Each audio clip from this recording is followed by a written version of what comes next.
Hello everybody, this is Olive Branch, and welcome back to another Shogun 2 Total War battle replay.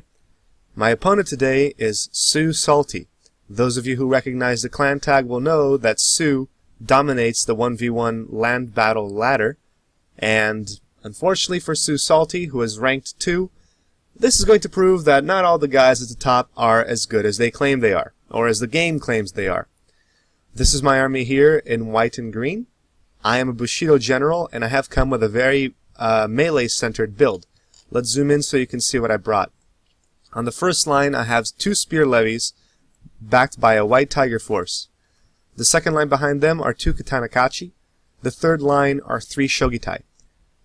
On another group, and my general, of course, bringing up the rear.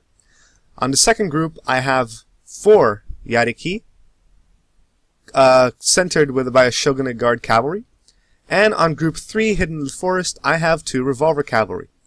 Despite all the veteran names you see here, the only people with upgrades are my Yariki with 2 attack each.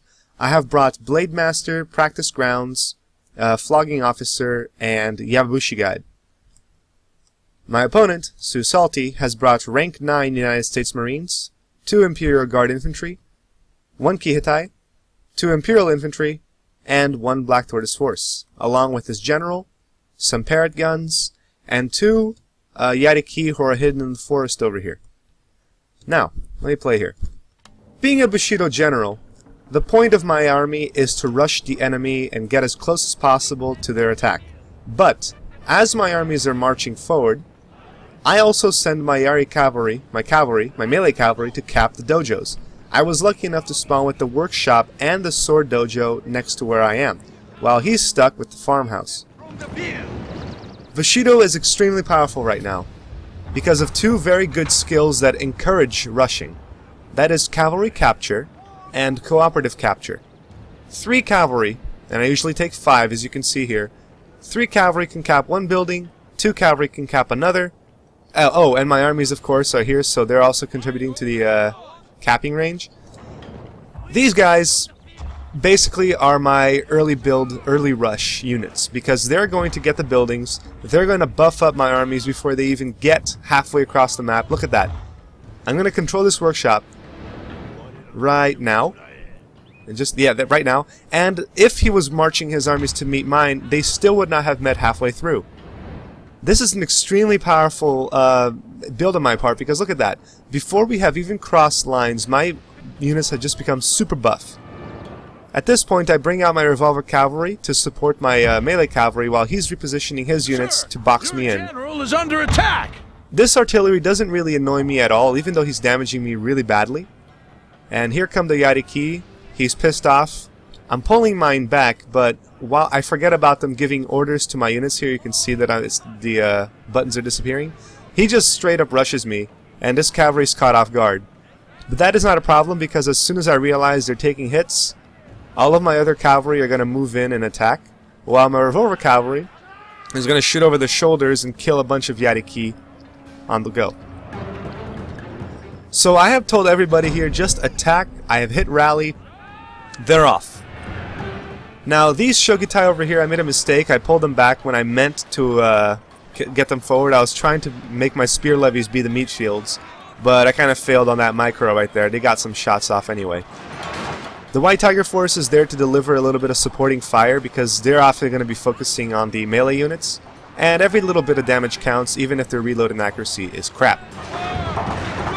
Now these 2 guys, they're going to snap and break before they even get to the enemy. But that is not a big problem, because my cavalry, totally superior, has dominated his 2.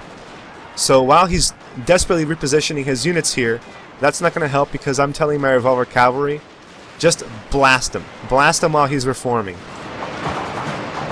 Now these guys over here, they survived the push. They're attacking. These spear levies have broken and shattered, while these black tortoises are chasing after them. And these swords are holding out just fine, and the cavalry is completely wrecking his left flank. These Yariki are going to chase his general. Now you'll be thinking, man, he still has some powerful Imperial infantry here, waiting, even despite all this cavalry. He can still win this, right? He can still pull this out.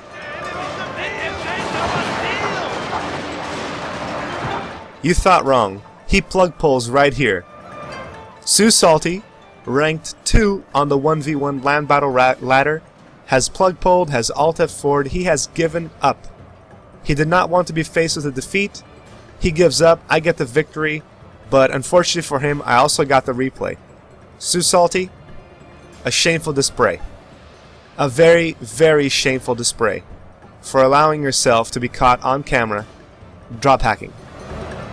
You suck, good sir. Anyway, I hope that this has shown you guys the power of Bushido, that all this rushing power, all this cavalry capturing power, superior cavalry killing, all of this builds up to even kill people who purport themselves to be good. Anyway, I hope you guys have learned something about Bushido today. Just because you see the enemy bring a lot of melee does not mean he is unprepared to kick your ass. Anyway, I'll catch you guys all later. See ya!